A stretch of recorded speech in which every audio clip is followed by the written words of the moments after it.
सब देखने और सुनने वालों को मोहब्बत भरा सलाम। नाज़रीन, आज का प्रोग्राम तमाम जो हालात दुनिया में चल रही हैं, पाकिस्तान, बांग्लादेश, इंग्लैंड, जर्मनी, जो भी है, इरफान अहमद खान साहब हमारे साथ होंगे।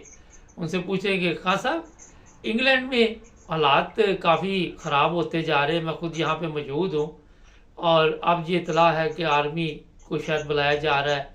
मसाजिद के बाहर खुद पहरे लगाए जा रहे हैं और जो गुस्सा है वो कम होने का नाम नहीं ले रहा। आप क्या देखते हैं?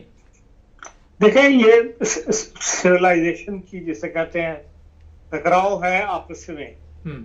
और जो अंग्रेज हैं या अंग्रेज इंतहा पसंद है वो भी इस पर खुलकर सामने आए हुए हैं, और जो मुसलमानों का रद्द-ए-अमल है वो भी आपके सामने है। इसमें देखने की बात यह है कि रियासत का किरदार क्या है। इस पर आप देखें कि उन्होंने किसी किस्म की दोनों तरफ से वो कोई रायत नहीं कर रहे जी। और रियासत अपनी अथॉरिटी जो है वो मनवाने के लिए पूरी तरह एक्टिव है।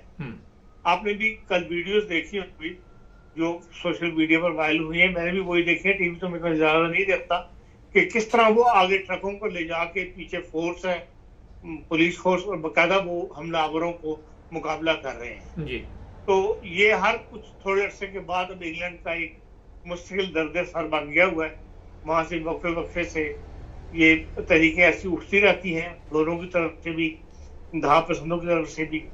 और क्योंकि बहुत ज्यादा वहां पर आबादी जो है वो अब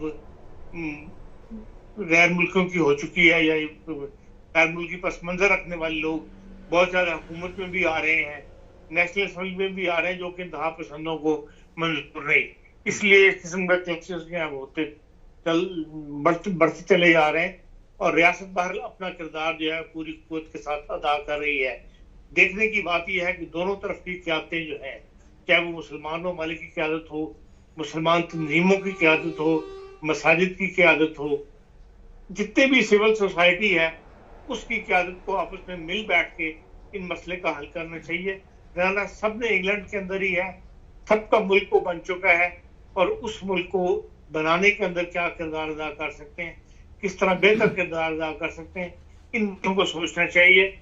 मजहब जो है वो इस यूरोप की सोसाइटी के अंदर एक सानवी हैसियत रखता है, क्योंकि रियासती तस्लीम करता है, मुल्कानी तस्लीम करता है कि भाई मुल्क का आइन मुकद्दम है, और जो भी आपकी बिलीव है उसको आप अपने तक महदूद रखें, उसको दूसरे पर ठूसने की कोशिश न करें, या दूसरे पर उसको जिसे कहते हैं तलवार चलाने की कोशिश नहीं करनी चाहिए, बल्कि आप अपने मजहब में खुश रहें, हमें आप पे कोई इतराज नहीं है।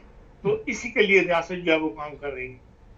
24 घंटे अदालतें खुली हुई हैं और ये भी कल इतला मिली है कि सज़ाएं भी सुनाई जा रही हैं जो लोग इन मामलात में मुलव्वस हैं, और किसी किस्म की रियायत नहीं की जा रही। तो इसलिए जो भी हमारे पाकिस्तानी लोग हैं जो हमारे प्रोग्राम देखते हैं, एहतियात करें, किसी ऐसे काम में ना पड़े कि बाद में कुछ मुश्किलात आपके लिए भी आ जाएं।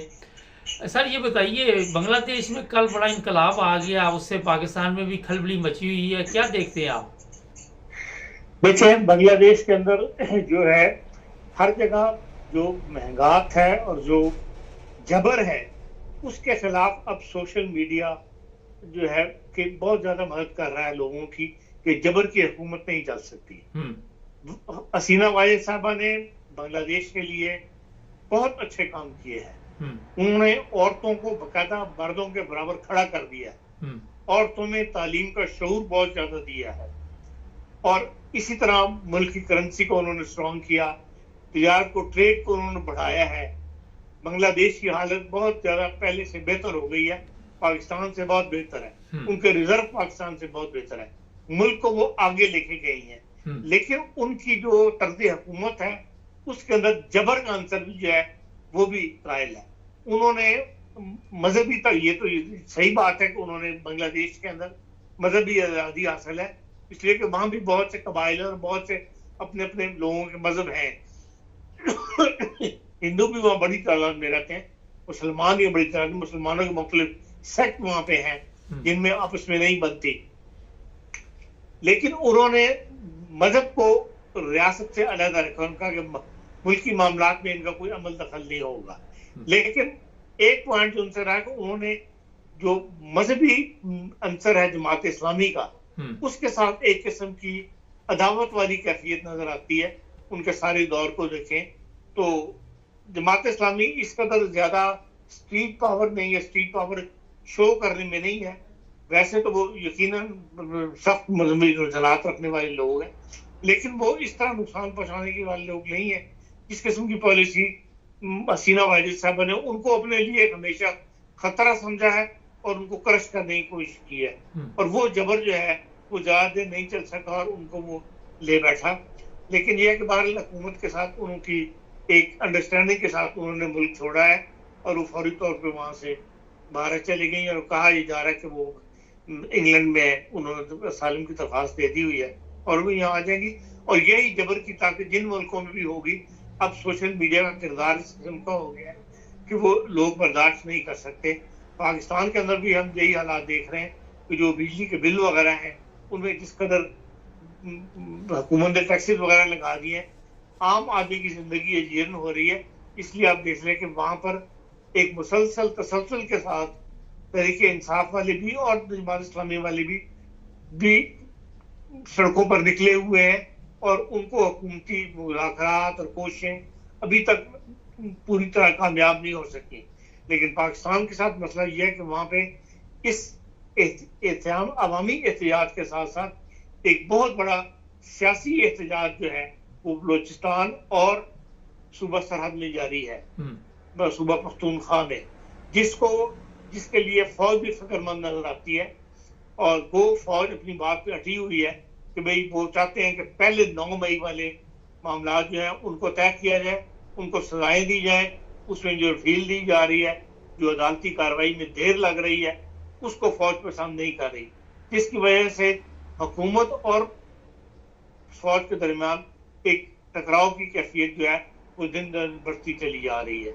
वो हुकूमत जो है वो इस टकराव को अदलिया की तरफ मुंतकिल करती है, लेकिन फौज के लिए जवाबदेह जो है वो हुकूमत ही है जिनको वो लेकर आए हैं। और अब वो चाहते हैं फौज वाले कि हमारी बातें हम आप पूरी करके दें।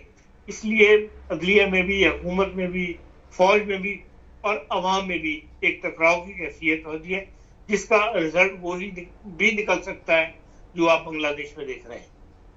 खान साहब, आपने कहा कि मजहब अलहदा रखा, हर चीज़ हमारे पास अभी जो इतला आई है कि जो अहमदी रहते हैं बांग्लादेश में उनके घरों को आग लगाई जा रही है, वहाँ पे जामिया जो है उसकी दीवार गिरा दी गई है, मसाजिद को आग लगाई जा रही है, तो ये फिर क्यों हो रहा है अगर मजहब और सियासत अलहदा दिखता? देखें, जब सोशल मीडिया पर बातें निकलती हैं तो मुमकिन है ऐसा कोई वाकया हुआ हो, लेकिन अभी तक जमात अहमदिया की तरफ से ऑफिशियली कोई ऐसी खबर जारी नहीं की गई कि हमें बांग्लादेश में इन हालात के अंदर इन नए हालात सामना करना पड़ा है। मैंने कोई ऐसी ऑफिशियल इत्तला नहीं देखी। यकीनन जब मॉब निकलता है वो किसी चीज को नहीं देखता। जिन्होंने वज़ीर-ए-आज़म हाउस को नहीं छोड़ा, जिन्होंने चीफ जस्टिस के घर को नहीं छोड़ा, आपने तस्वीरें देखी है तो बांग्लादेश के चीफ जस्टिस के घर पर हमला हुआ है, पार्लियामेंट को नहीं छोड़ा, जो सरकारी उनको नहीं छोड़ा। अगर वहां पर जो अहमियत के खिलाफ लोग हैं, जमात के खिलाफ लोग हैं, उन्होंने एक आधे घर के ऊपर हमला कर दिया, तो जहां मॉब निकला हुआ हो एक खास मूड के अंदर, वहां ऐसे वाकयात तो जनक ऐसी बड़े अचंभे की बात नहीं है। होना नहीं चाहिए, लेकिन ऐसा हो सकता है। लेकिन ऐसा कोई बड़ा वाकया नहीं हुआ जिसका जमात ने भी नोटिस लिया हो और फौरी तौर पर हमें को प्रेस रिलीज नजर आ रही हो। लेकिन माजी में भी रिकॉर्ड कुछ अच्छा नहीं है, आपको भी पता है। हाँ, देखें, बांग्लादेश के अंदर भी इंतहा पसंद हैं जो जमात के जो सेंटर्स हैं उनके ऊपर हमले करते रहे हैं। एक नहीं, कई हुए हैं मुतअद्दिद, और बांग्लादेश के मुख्तलिफ इलाकों में हुए हैं। लेकिन यह है कि उसमें हुकूमत ने भी उस वक्त उसका नोटिस लिया है, और जो वहां का मीडिया है वो उन बलवा करने वालों का साथ नहीं देता। वो मजहबी आज़ादी पे लिखता है कि हाँ, एमपीओ को भी उसी तरह मजहबी आज़ादी हासिल होनी चाहिए। इसलिए वहां पे मामला जल्दी दब जाते हैं। लेकिन यहाँ पाकिस्तान के अंदर वाला मामला वहाँ की कैफियत जो है वो पैदा नहीं होती, जहाँ आज तक अभी तक जो है उनको सुप्रीम कोर्ट का वो फैसला हजम नहीं हो रहा। और आज भी अखबारात के अंदर बयानात मुफ्ती तकी उस्मानी और उनके साथ 20-22 वाला मान जो है मुख्तलिफ फिक्र के उन्होंने साइन करके बयान जारी किया कि भाई हम खामोश नहीं बैठेंगे। ऐसी कैफियत वहां मौजूद नहीं है बांग्लादेश। खान साहब, ये अभी तक मामला हल नहीं हो रहा। सुप्रीम कोर्ट का मुबारक सानी केस आला आज भी बड़ी बड़ी सुर्खियां मैंने आपको भी भेजी थी 1-2 दिन पहले जो है। तो आप इसको किस नजर से देखते हैं कि कहाँ जाके इसका एंड होगा? देखिए, सुप्रीम कोर्ट ने तो एक फैसला दे दिया, नजरसानी के ऊपर नजरसानी तो नहीं हो सकती। अब इनका प्रेशर पार्लियामेंट की तरफ से है, मुखालिफिन का प्रेशर पार्लियामेंट की तरफ जा रहा है कि भाई वहां कोई ऐसी करारदाद पास करवा दे या ऐसा कोई कानून साजी करवा दे जिसके अंदर जो तबलीग का लफ्ज है वो आज के हम जी अपने चारदीवारी के अंदर भी किसी को ले जाके तबलीग नहीं कर सकते, या यही एक फिक्रा उनको चुभ रहा है। इससे ज्यादा तो और कोई हर चीज उन्होंने बहाल रखी है। मुबारक सानी केस के अंदर जो भी पाबंदियां लगी हुई है पार्लियामेंट की तरफ से या आईनी तौर पर, उनको उन्होंने दोहराया कि हाँ वो कायम रहेंगी। फिर यह है कि हमने आमा से भी मुंसलिक कर दिया, उनके कमरे के अंदर गैदरिंग करनी है उसको भी हमने आमा से मतलब उनकी बातों को सब तो उन्होंने मान लिया। लेकिन ये कौम वो है जिसने किसी तौर पे भी तसल्ली नहीं करनी। वो तो चाहते हैं कि बस एमडीओ का गला घूंढ के रखो और उनको किसी किस्म की वो ना दो। अपनी चारदीवारी के अंदर भी वो चाहते हैं कि हमारी जो हम चाहें उस तरह आप जिंदगी बसर करें अपनी चारदीवारी के अंदर, और ये मुमकिन नहीं है आज के जमाने के अंदर।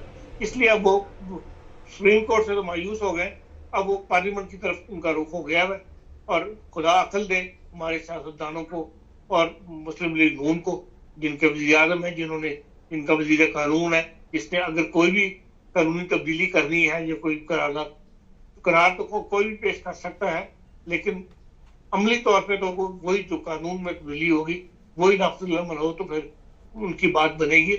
और उस तरफ जो है वो वज़ीर कानून को अखिल कर रही उम्मीद है कि वो अखिल करेंगे और ऐसी कोई तब्दीली नहीं करेंगे जिससे बिल्कुल आमदियों को सांस लेना मुश्किल हो जाए। जिस तरह उलमा इकट्ठे होके आराम से नहीं बैठ रहे, सोशल मीडिया पे भी बयानात चल रहे हैं, वैसे भी चल रहे, आने वाले दिनों में आप देख रहे हैं कि कुछ मुश्किलात और भी पेश आए अहमदियों को वहां पे? देखें, अगर कोई ऐसी जो मुख्तलिफ तबकात में एक जंग की कैफियत नजर आती है, हमें अदलिया में, रियासत में, सूबाई हुकूमतों और मरकज के दरमियान फौज है वो मुतमिन नहीं है।